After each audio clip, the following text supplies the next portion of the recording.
Hey POCFs, Megan Waldrop here.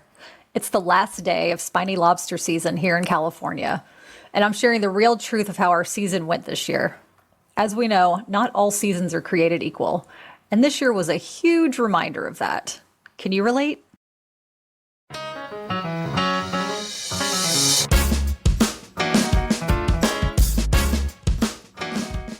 I'm Megan, host of the Partners of Commercial Fishermen podcast. This show is dedicated to girlfriends, fiancés, and wives of commercial fishermen to connect and feel less alone. As we know, this lifestyle isn't for the faint of heart, so this is our space in the world to discuss the highs and lows of being in a romantic relationship with a fisherman. Because it's different than being a family member or friend, it just is. Join in to laugh, vent, and share stories with others who get your lifestyle. So what are you waiting for? Let's dive in.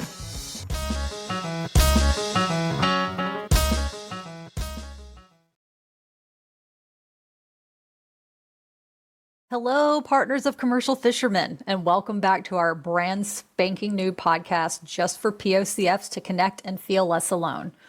On that note, I'm hoping y'all will help me feel less alone when I tell you how our season has gone this year. Just to give you a little background, spiny lobster season in California runs from October to March. So we live in California from about September to April if you count the preseason and postseason prep.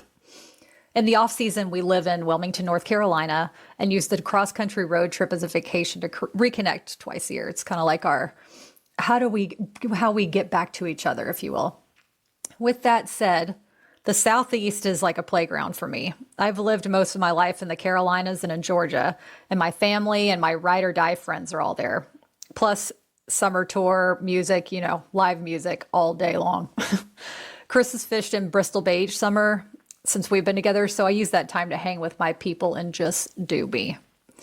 So when we head back to California for lobster season, I use that time to really focus on my work. Chris is busy fishing, so I really cherish those days and nights to catch up on work and savor my alone time. Like not making dinners, letting the sink fill with dishes, the bachelorette life. Y'all know what I'm talking about. However, this year was much different, and I did not adjust well, just say it. So Chris usually does overnights for spiny lobster. He'll go out to the Channel Islands, park the boat, sleep, get back up, get some more traps, and bring them in. This year, he did fewer overnights than in the past. I think I made the home a little bit too comfortable. I'm just kidding. Once he would usually be gone about 2 to 3 nights a week. And that this year was about 5 nights gone for the entire season. So that means he was home disrupting my flow. I say that with love. Of course, I love my husband. Also wanted to note that the first episode I mentioned how I fell head over heels in love with Chris, how he looked. However, on our first date, I realized that his heart was more beautiful than his face. And that is why we ended up being in this relationship. I just wanted to say I'm not super shallow, but hello, I'm not blind. He's a beautiful man. However, I do love him. And I also love my alone time, and I actually thrive on it. So I would find myself pissed when he said he was coming home or he wasn't going to go out the next day. And then a cycle of guilt would creep in that I felt this way towards my partner. And this is something that I know people in our community have expressed too. It's this desire of wanting to be together and missing your fisherman. And it's also the desire of being in the flow and having your own space. It's a lot different when he goes to Bristol Bay because he's gone for a month plus. I can really get into my groove. But with these day fisheries or these overnights, it's more disruptive. I feel like I'm just getting settled. I've just cleaned the house the way I wanted. I lit the candles and I got everything how I want it. And then he comes home, happy to see him, happy he's alive, I should say. But then I'm just focused on, what can I do for our partnership? What do we need to do? How do I get the food set up? And does he have lunch for the next day and laundry and all the things? So I'm bringing this up just to tell y'all that not all seasons are created equal. And I want to know if this is something that you've experienced and how you've dealt with it. One of my favorite interviews I ever did was with a POCF who has been with her fisherman now for about 40 years. And he's also a spiny lobster fisherman. And she had two girls. So she was so used to running the household by herself, raising two girls essentially. And it would be really disruptive when he'd come home and, want to be a father and want to participate in the family, which he has a complete right to do. But it's that crazy balance that we have to respect each other's roles, if you will. So, yeah, I'm wondering how you guys feel about that. I know there's another woman in our community who is a new mom. She just had a sweet little baby girl, and her fisherman, he works at a fishery. It's like a 12-hour drive. I think it's about a 12-hour drive. I'm not sure how long he's gone at a time. But as hard as it was for her to get in her groove as a new mom, it also became extremely disruptive for her when he would come home and mess up their whole schedule because he's trying to integrate back into the home. He wants to participate. However, she's got it all on lock, and I just think it's really funny, and not funny, but I think, well, maybe funny, not funny, haha, if you will. But it's interesting how our relationships have this kind of this give and take, this push and pull, because we are left to be so independent, and we have to rely on ourselves. Our families rely on us, the household responsibilities we are in charge of. And it's once that independence is taken away, it's like, wait, we were put here to build this independence up. We were forced to. Some of us were forced to and did not want to do it. But then all of a sudden, we have to go back into a partnership again. It's like being that single girl and being in a relationship. And I want to talk about this because I know many of us feel that guilt and feel confusion about this. And what does this mean for our relationship? And I'm here to say it's completely normal. Everybody goes through this in one way or another, whether your fisherman goes out for just a day or he's gone for months at a time.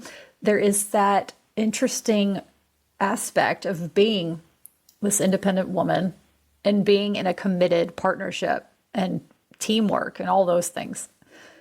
So I'm sharing this story to make you feel less alone. You're not a terrible person for feeling these things. If you don't understand where I'm coming from, that's totally fine too. But that doesn't make me a bad person for having these feelings. It's just such an interesting balance.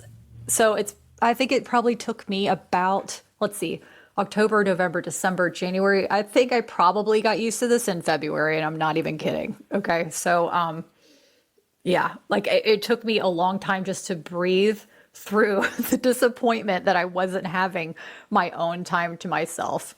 I had to redo my whole work schedule. Okay, I'm going to do this project on this day now that you're going to be gone instead of this day, because as much as I love that he's here, I'm also distracted that he's here, not only by him maybe working in the yard, but because I want to go talk to him in the morning.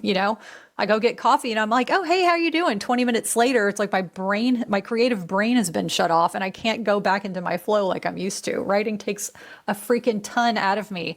And I kind of need to be in this capsule of solitude to even focus.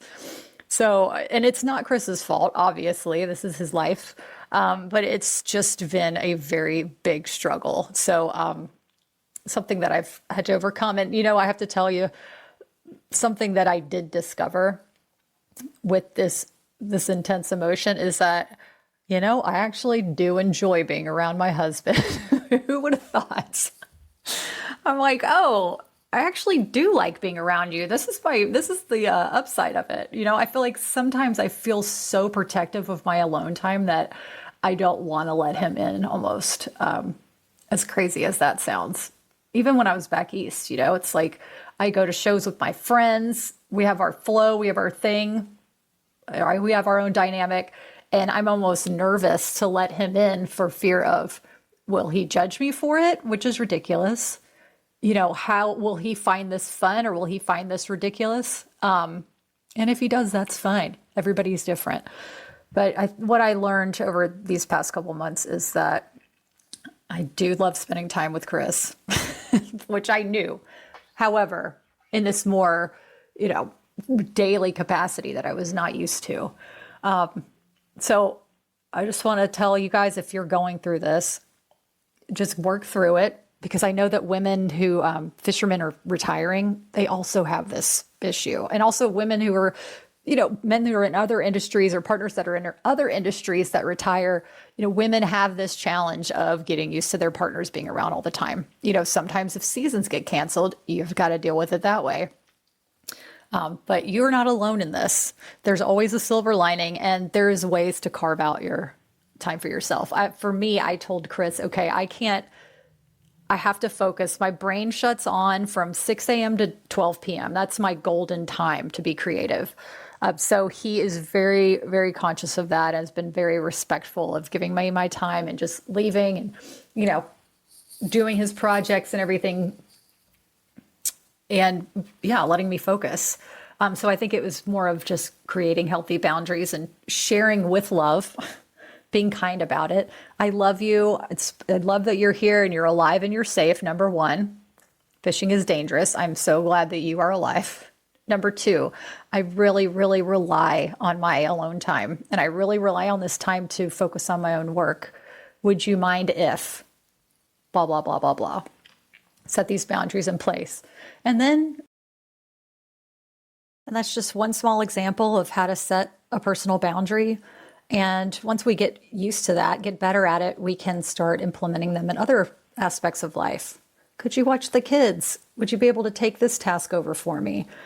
All these small steps that we can do to prioritize our mental health and put ourselves first. And I know putting ourselves first seems really foreign to a lot of us, but we've got to learn to do it, because we are so heavily relied on for keeping the household operating successfully.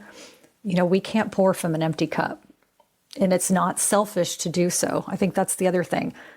It is not selfish to take time for yourself. It's actually important and imperative that we do so we can enjoy this experience, not only as a POCF, but as a woman alive today. I mean, this is our life. Our life doesn't begin and end in the on and off seasons. We are thriving women no matter what. We just have to make sure that we prioritize ourselves to do that.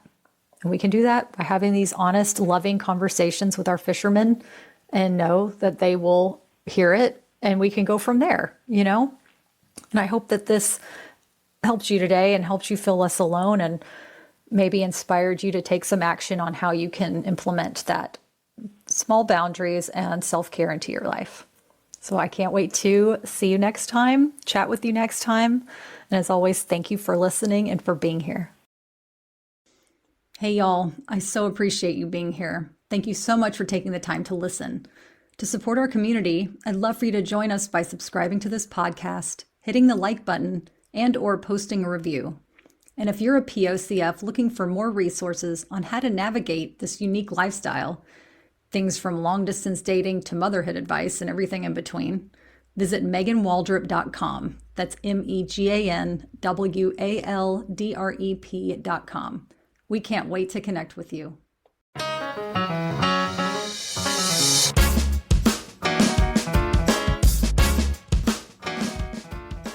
Thanks for listening today. Being here means you're a part of the POCF family, and we wouldn't be a community without you. I'm Megan, and this is the Partners of Commercial Fishermen podcast. As always, much love, POCF pride, and remember, you are not alone.